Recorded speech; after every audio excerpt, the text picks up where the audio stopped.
Multiplication d'un vecteur par un nombre réel. Pour multiplier un vecteur u, qui a pour composante x de u et y de u, par un nombre réel k, c'est très simple, il suffit de multiplier les composantes de u par le nombre k.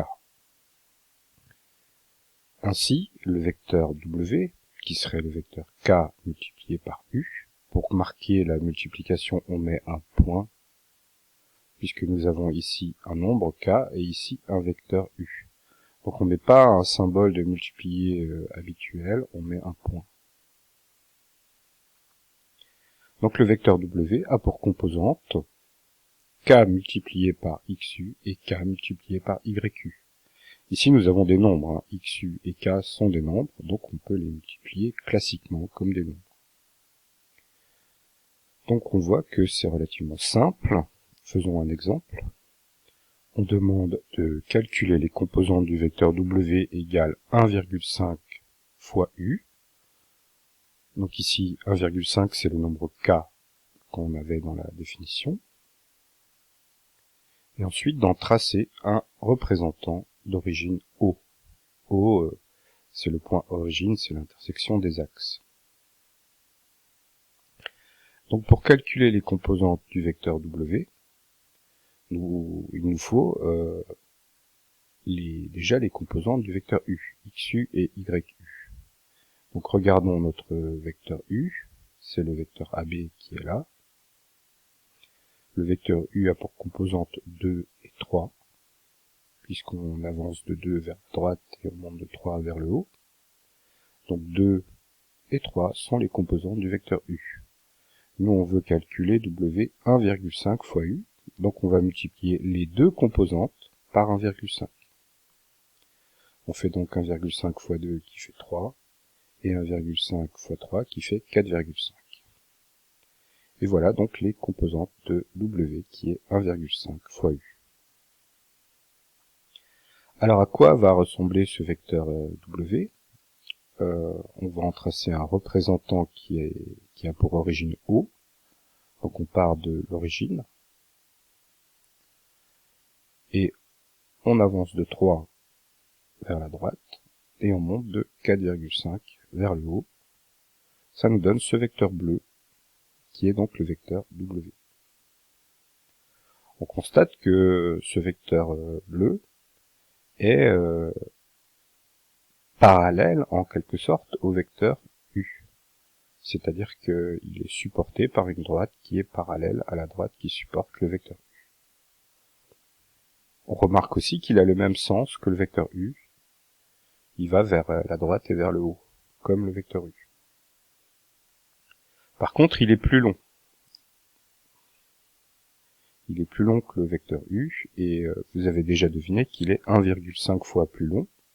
C'est-à-dire qu'en fait, il faut rajouter au bout du vecteur U un demi-vecteur U pour avoir le vecteur W. Regardons le deuxième vecteur, qui est le vecteur T égale moins 0,5 fois U. Comme avant, on va calculer les composantes du vecteur T en prenant celles du vecteur U, 2 et 3, et en les multipliant toutes les deux par moins 0,5. Donc moins 0,5 fois 2 qui donne moins 1, et moins 0,5 fois 3 qui donne moins 1,5. Donc le vecteur moins 0,5 fois u, le vecteur t, a pour composante moins 1 et moins 1,5. Et si on en représente, si on en trace un représentant d'origine O, eh bien on va se déplacer d'une unité vers la gauche, moins 1, et de 1,5 unité vers le bas, moins 1,5. Nous obtenons ce vecteur rouge, dont on peut voir que lui aussi, il est supporté par une droite parallèle à une droite qui supporte le vecteur U. En revanche, il n'a pas le même sens que le vecteur U. Il va vers le bas et vers la gauche, alors que le vecteur U va vers le haut et vers la droite. Quant à sa longueur, eh ben c'est, comme on s'y attend, la moitié de la longueur du vecteur U, à cause du 0,5. Donc, il est de sens contraire parce qu'il y a un moins, et il est de longueur moitié du vecteur u à cause du 0,5. Dans l'exercice 1, il faut expliquer ce qu'est le vecteur w égale k fois u dans les cas particuliers où k égale 1, k égale 2, k égale moins 1, k égale 3 et k égale 0. Alors pour faire ça, on a fait un petit dessin. Donc dans ce dessin, on peut régler la valeur de k par le curseur rouge, et je vais donc régler k sur 1. En vert, on a tracé le vecteur k fois u, qui ici s'appelle v. Et en bleu, on voyait le vecteur u. Alors là, on ne le voit plus. Mais là, on le voit. En bleu, nous avons le vecteur u. Et en vert, nous avons une fois u. Comme on pourrait s'y attendre, eh ben, une fois u, c'est tout simplement u lui-même. Alors, quand k est égal à 2, nous avons ici le vecteur vert, qui est le vecteur 2 fois u. On l'a tracé à la fois à l'origine A et à l'origine O. Donc on en a tracé deux représentants. Nous pouvons voir que le vecteur V, qui est égal à 2 fois u, c'est un vecteur qui est donc supporté par une droite parallèle à une droite qui supporte le vecteur u, et qui est 2 fois plus long, et qui a le même sens. Donc en fait, c'est le double du vecteur u. On pourrait dire que c'est u plus u, si on les met bout à bout. Donc c'est assez satisfaisant de voir que u plus u, ça fait 2 fois u.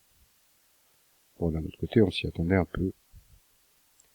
Alors si k est égal à moins 1,